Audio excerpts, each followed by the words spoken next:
Hi lads, so I want to look at a proof of the sine rule. So the sine rule you would have done when we did the trigonometry there last week, right?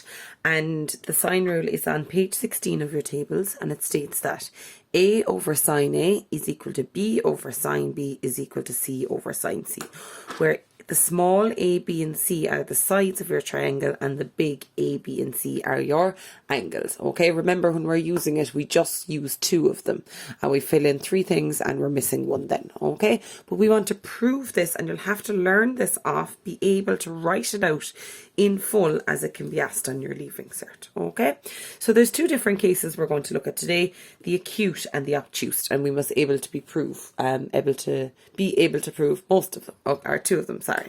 Okay, so let's look at the acute first. So you can see here I've got my three acute angles in the triangle. Label them first, start here and work clockwise. Capital A, capital B and capital C. Now, remember, when you're labeling your sides, they're directly across from the angles. So if this is angle A, side A is directly across from it here. If this is B, side B is across from it here. And this is angle C, so side C is across from it here. Now, the way we're going to prove it is, remember, what is sine? In SOHCAHTOA, if you think of sine, it's the opposite over the hypotenuse. So I'm going to drop a perpendicular from C and make a right angle triangle for myself. Okay, so you drop a perpendicular here, mark that's a right angle, and call this one, we'll call it H. Alright, so drop that perpendicular, call it H, and we're going to work with a right angle. We have right angle triangles now. Okay, so the first thing I'm going to write down is sine A.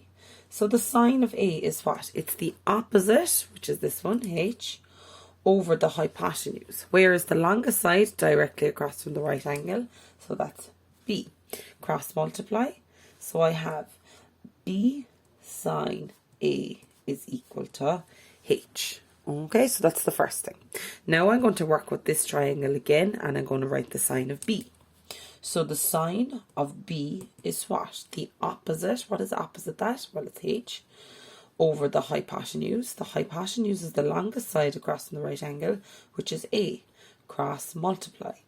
A sine B is equal to H. Okay, now next step is put H equal to H. Alright, so what was H from this one? It's A sine B is equal to, from this one up here, B sine A.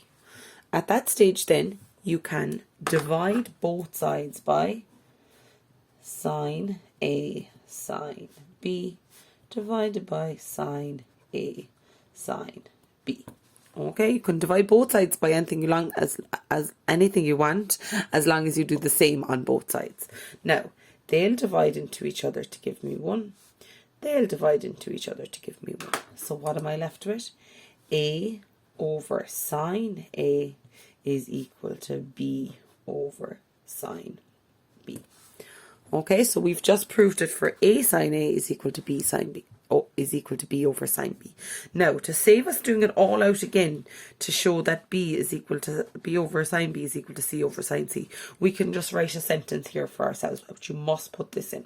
Okay, so you can say, similarly, it can be shown that B over sine B is equal to C over sine C. Therefore, A over sine A equals B over sine B is equal to C over sine C. And that will save us doing the whole lot out again. Okay, so what were my steps? Drop a perpendicular, get the sine of A, opposite over hypotenuse, get the sine of B, opposite over hypotenuse, put the two of them equal. Okay, put the two of them equal, and then divide both sides by sine A sine B to get your final one here. Okay, so we have this one equals to this one. All right, now the obtuse case is a similar sort of a one, right? But this time you see you've got a kind of an obtuse angle here between between 90 and 180. Okay, so again, start at the bottom left, label A, B, and C. Now label your sides. Remember, what is across from this one? This is A. What is across from this one? This is B. And across from this one is C. Again, you're going to drop a perpendicular from C. So here we've dropped a perpendicular from C. Here I'm also going to drop a perpendicular from C. Why am I doing that? So I can work with SOHCAHTOA. My sine is the opposite over the hypotenuse. Okay, so I'm just going to show this with a dotted line here. And again, this is the right angle here. Okay, so I want you to visualize this big triangle around the outside, because I'm going to be using this in a sec.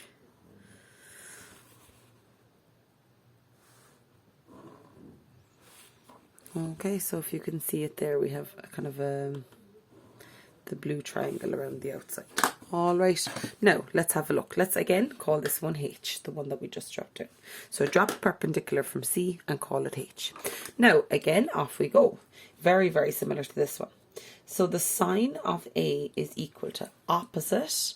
Now look at the big triangle around the outside. What is opposite to A? It's this one, H. Over the hypotenuse. What is the hypotenuse of this big triangle? Well, it's across from the right angle here. It's B. Cross multiply. B sine A is equal to H. Okay, and that's our first step done. You'll see it's similar to this one over here. Now, the next one. Let's have a look here. What can you tell me about this triangle, or sorry, this angle in here that I've marked? Well, if this straight line is 180 degrees and this is B, what is the pink one here that I've marked? That is 180 minus B. Okay, so let's work with that acute angle instead, because it gets me into this triangle here. Okay, so it is the sine of 180 minus B is equal to the opposite. Where is the opposite to this pink one? It's H over here. Over the hypotenuse, which is across from the right angle, which is A. Cross multiply. So you have A sine 180 minus B is equal to H. Okay. Now, let's have a look here. What do you know from, remember your ASTC? A, S, T, and C. So 180 minus B. So B is an acute angle in here. 180 minus B is going to be in here. So the sine is positive in here. So the sine of 180 minus B, the sine in here, is going to be the same as the sine in here. Okay, so we'll just write a note there. So the sine of 180 minus B is equal to the sine of B. Because they're all positive here, sine is positive here. Okay, so for example, the sine of 30 is the same as the sine of 150. Okay, so the sine of them is the same. So I can actually change that. So I can say A sine B is equal to H. But you must mention this. You must mention this here. Okay. Next step, put H is equal to H. Put H is equal to H, like we did before. So we had A sine B. A sine B is equal to B sine A. Where am I getting those two? Well, one is from here, and the other one is from here. Okay, put them equal to each other. What will I divide both sides by again? A sine B. Sorry, sine A sine B divided by sine A sine B. They'll cancel to give me 1. They'll cancel to give me 1. So what am I left with? A over sine A is equal to B over sine B. And there, that is your proof for the sine rule. Okay, so you'll have to learn that off, lads. Be able to write it out without your notes. Best way to do that is just to keep on practicing writing it out yourself. Okay, so if you're acute and you're obtuse, your steps, you draw your triangle, A, B, and C. Drop a perpendicular from C in both cases.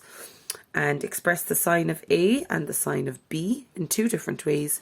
Then put them equal and divide both sides by sine A sine B, and you'll come down to your sine rule. You must have this sentence as well. Similarly, it can be shown that B over sine B is equal to C over sine C. Therefore, A over sine A equals B over sine B equals C over sine C. And that is your full proof. Okay, thanks lads.